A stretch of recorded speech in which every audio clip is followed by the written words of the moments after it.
Estamos muy agradecidos porque en el día de ayer nosotros comprendimos a la luz del Antiguo y el Nuevo Testamento cuánto Dios nos ama.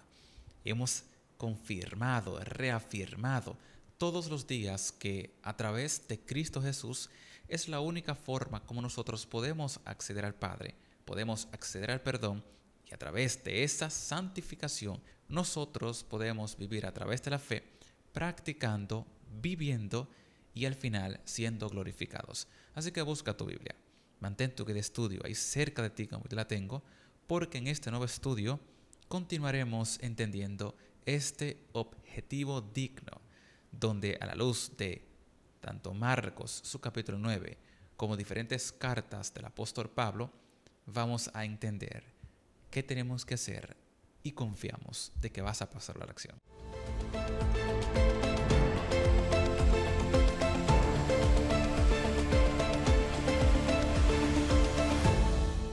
Marcos, su capítulo 9, los versos 17 hasta el verso 29 y diferentes cartas del apóstol Pablo, como son 2 de Corintios, 1 de Tesalonicenses y Colosenses, nos van a presentar un panorama el cual nos ayudará a nosotros a seguir entendiendo todo eso que hasta ahora hemos venido aprendiendo. Y a través de esta lección y lo que el autor nos ha de presentar, como usted está viendo en su pantalla, entenderemos este jueves 16, este objetivo digno. Y el autor de inmediato, antes de irnos a los textos, nos comienza diciendo que el amparo y esa misericordia que Dios nos otorga a través de esa mediación de Cristo Jesús, este se complace en otorgarnos su amor, restaurarnos y permitirnos vivir en él. Por medio de aquel que es el único digno, que es Cristo Jesús, a través de ese amor perfecto, que es justo y que se ofrece gratuitamente a cada uno de nosotros, solamente el que entienda eso y lo practique continuará siendo amado, como lecciones anteriores aprendimos, y vivirá por la eternidad en ese amor eterno. Y esta gran esperanza de redención, de vida, como el autor nos está presentando, se implica a través de la obra de Cristo Jesús y de nuestro reconocimiento y vivencia en la misma. Y es por esto que hay dos preguntas que éste indica que también nosotros por mucho tiempo nos la hemos hecho. ¿Podemos nosotros estar incluidos en eso que Jesús hizo y que por mucho tiempo se ha presentado que es para todos? ¿Soy yo suficientemente bueno? Claro que no. No lo eres y lo sabes. No lo soy y lo sé. Así que carezco, pero en Cristo Jesús soy más que vencedor. Así que teniendo estas palabras, palabras motivadoras y palabras introductorias, vamos a contextualizar un poco de lo que nosotros hemos de ver a través de estos estudios. Marcos, su capítulo 9, los versos 17 hasta el verso 19, que han de ser la primera porción estudiada, aunque el texto lo vamos a ir leyendo por parte, nos vamos a focalizar desde el contexto original en los versos 19 y en los versos 23 al 24. En estas porciones nosotros vamos a extraer ese mensaje principal, el cual Dios quiere que nosotros entendamos. En los versos 1 hasta el verso 16 de Marcos, su capítulo 9, nosotros vemos un escenario muy particular que es bueno mencionarlo para poder contextualizar los versos que vamos a estudiar desde el 17 hasta el 29. Desde el verso 1 hasta el 16, nosotros podemos ver la escenificación de la transfiguración, donde tres discípulos, Jacobo, Pedro y Juan, estuvieron con Jesús mientras éste estuvo en la transfiguración. Esa transfiguración se entiende por esa revelación, no solo en los milagros, no solo en las enseñanzas, sino de forma visible de la gloria de Dios. Y presenta muchos detalles, los cuales te invitamos a ti a observar. Y ya en los versículos 17 al versículo 29, donde está nuestra narrativa, vemos cómo Jesús desciende de la transfiguración, desciende del monte con los tres discípulos, y aquellos que no habían subido, que se habían quedado, estaban teniendo una situación con un endemoniado. Estos, a pesar de haber estado con Jesús por mucho tiempo, no habían podido expulsar el demonio. Y vemos como este padre, viendo a Jesús, viendo que éste está en la multitud, se acerca a él y vemos en ese versículo 17 cómo Jesús, observando lo que pasa e intentando restaurar al endemoniado, al Padre, a los discípulos, a la multitud y a nosotros, pues comienza a decirle: Maestro, traje a ti mi hijo, habla el Padre, que tiene un espíritu inmundo. el cual donde quiera lo toma, le sacude, y echa espumazos, cruje los dientes, etcétera, etcétera, etcétera, que te invitamos a ti a leerlo. Y lo curioso es cómo Jesús le responde: oh generación incrédula, ¿hasta cuándo estaré con ustedes? Y cuando vamos a nuestro texto original, podemos comprender a qué Jesús se está refiriendo con esta generación incrédula. Porque vemos que Jesús desciende después de mostrar su gloria, después de ser transfigurado, se encuentra con esta situación, el Padre se dirige a él y Jesús habla al público en general, no solo al Padre, no solo a los discípulos, sino a todos los que están escuchando y obviamente también a nosotros. Pero habiendo respondido, se mantuvo diciendo de forma presente, y ese presente activo conecta a lo que se está viendo en la narrativa y nosotros que estamos leyendo y estudiando esta porción bíblica.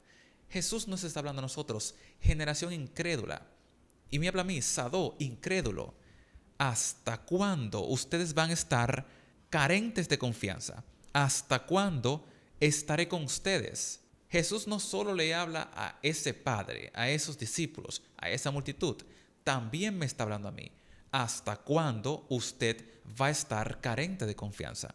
¿Hasta cuándo tú vas a ser un incrédulo? ¿Hasta cuándo voy a tener que soportarlos? Y habla en un futuro.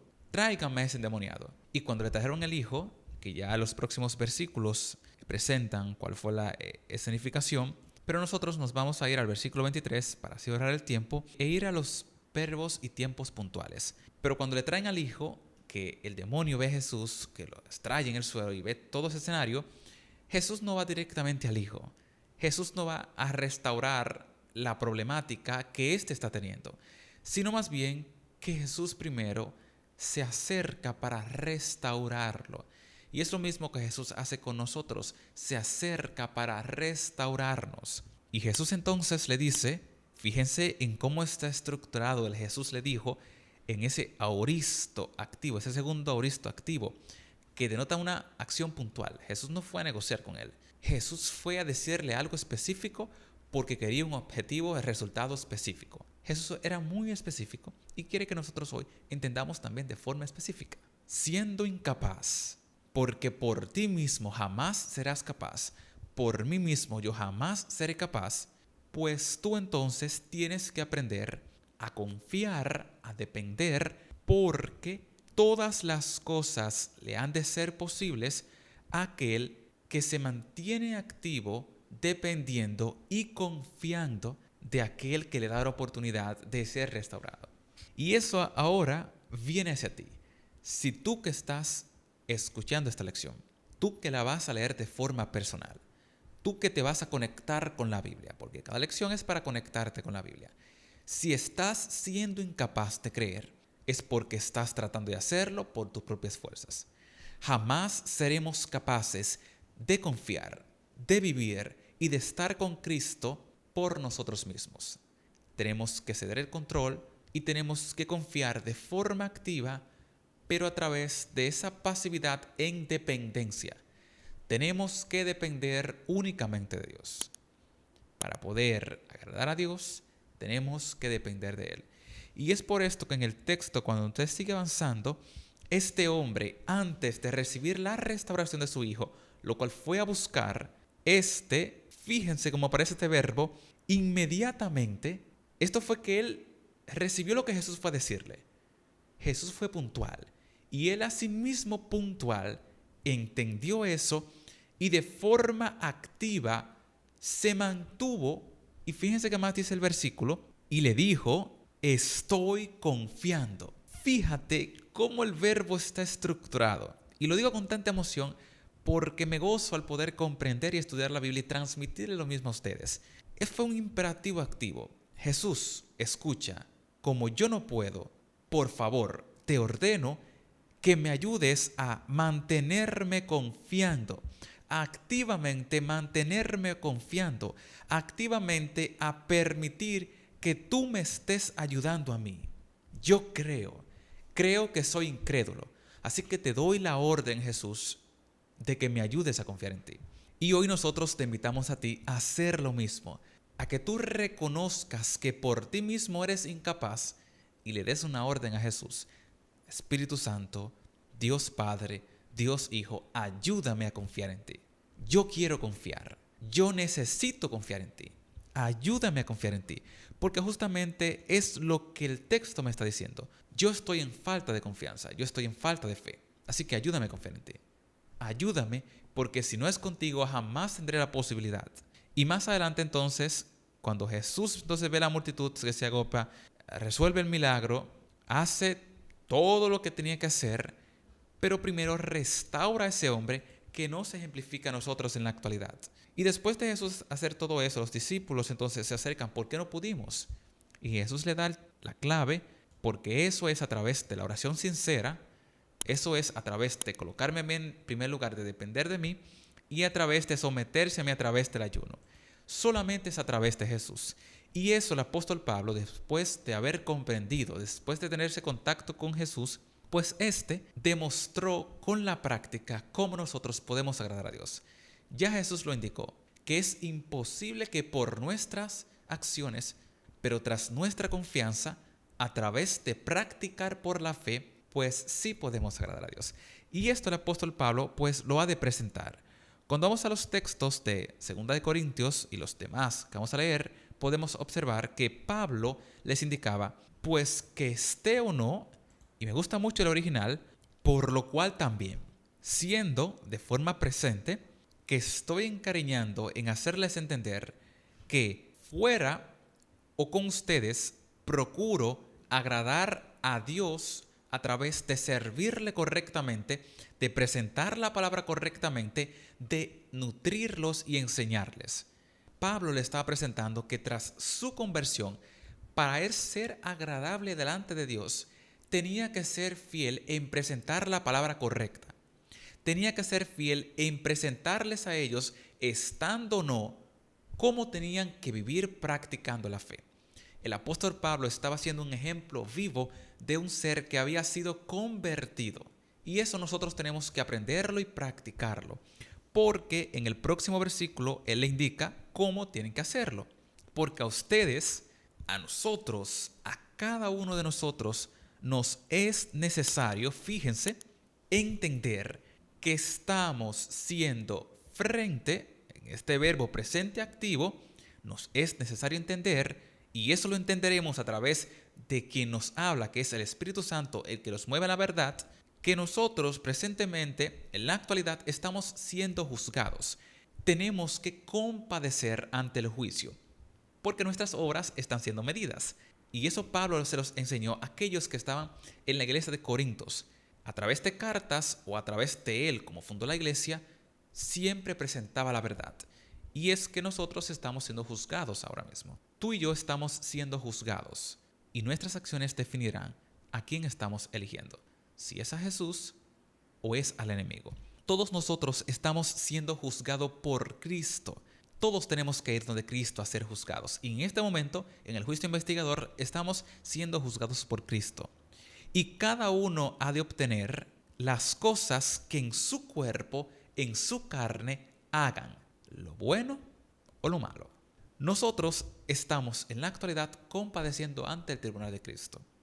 Y es por esto que en el Evangelio de Marcos, Jesús le dice, la única forma de tú hacer lo correcto es ceder y permitir una confianza a través del Espíritu Santo en mí. Confiamos solamente en Cristo Jesús a través del Espíritu Santo para poder llegar al Padre y ser glorificado como Jesús. Y Pablo, tras su experiencia o a través de cartas o a través de personal, les enseñó que estamos siendo juzgados, todos. Ahora, tú y yo estamos siendo juzgados. Y la única forma de ser aceptos positivos es a través de practicar las obras que hemos entendido, creído por la fe. Todos vamos a ser juzgados. Cuando vamos a 1 de Tesalonicenses, su capítulo 4, el versículo 1, vemos cómo al principio Pablo conecta con la cláusula del capítulo 3 e indica, ya nosotros entendiendo, a la luz de 2 de Corintios, como vimos que Pablo estando presente o estando ausente a través de cartas, les indicaba, ustedes, Les decía de forma activa, le decía de forma compasiva, le decía a través de súplica, activamente, ustedes, entendiendo que es a través de Cristo Jesús, que solamente han recibido todo por Cristo Jesús, pues como es por Cristo Jesús, manténganse en lo que han entendido, en lo que es necesario, caminando, agradando, viviendo por Cristo Jesús, porque esto es lo que ustedes han entendido y solamente es agradando a Dios, como usted está viendo en pantalla. Fíjense que depende de lo que usted reciba del Espíritu Santo, las enseñanzas que Pablo le había presentado, pero a través de su práctica, a través de ese andar. La vida práctica demuestra qué tanto hemos entendido. Pablo les suplicaba, por favor, manténganse practicando la justicia, manténganse practicando la verdad, manténganse viviendo como a Cristo le agrada. ¿Y cómo es eso? Cumpliendo cada uno de sus mandatos, aceptando el sacrificio de Cristo Jesús y viviendo por la fe. Pablo estaba siendo sincero con ellos. En su vida cotidiana, procuren agradar a Dios. Porque en Corintios vimos que nosotros estamos siendo juzgados. No es a futuro. El verbo fue muy específico. En la actualidad, nosotros estamos siendo juzgados. Todos nosotros estamos siendo juzgados. Y eso Colosense lo reafirma una vez más. Ustedes tienen que andar caminando como es digno delante del Señor, como es agradable a Dios, llevando buenos frutos, presente, activo. Tenemos que llevar frutos, porque es la única forma de demostrar que hemos sido convertidos, que hemos conocido a Dios. Y Hebreos finaliza diciendo, pero sin tener la confianza, va a ser imposible que nosotros nos mantengamos agradando a Dios, que seamos directos, porque al confiar de forma activa, de forma intencional, de forma directa, cuando nosotros confiamos entonces, sigue diciendo el texto, estamos haciendo lo que es necesario para estar con Dios, para agradar a Dios, porque es necesario de forma presente, forma activa, pero a través de algo que nos impulsa a nosotros, que estemos siendo, que estemos buscando agradar a Dios a través de nuestras obras. Y cada uno de estos textos nos han enseñado que sí es posible agradar a Dios, pero eso va a ser únicamente una realidad a través de nuestra fe materializada en obras. Has entendido bastante el día de hoy. Por eso te invitamos a que practiques, a que vivas, a que demuestres, a que demandes en orden. Dios, ayúdame. Espíritu Santo, no te apartes de mí, porque yo quiero confiar, yo te quiero agradar, yo te quiero recibir en mi vida. Te agradecemos por llegar hasta el final. Gracias por seguir estudiando toda esta semana con nosotros y también estudiando de forma personal. Así que nos vemos en nuestro último estudio de Para Estudiar y Meditar, donde analizaremos algunos otros detalles y contextualizaremos todo lo que vimos durante toda la semana. Bendiciones.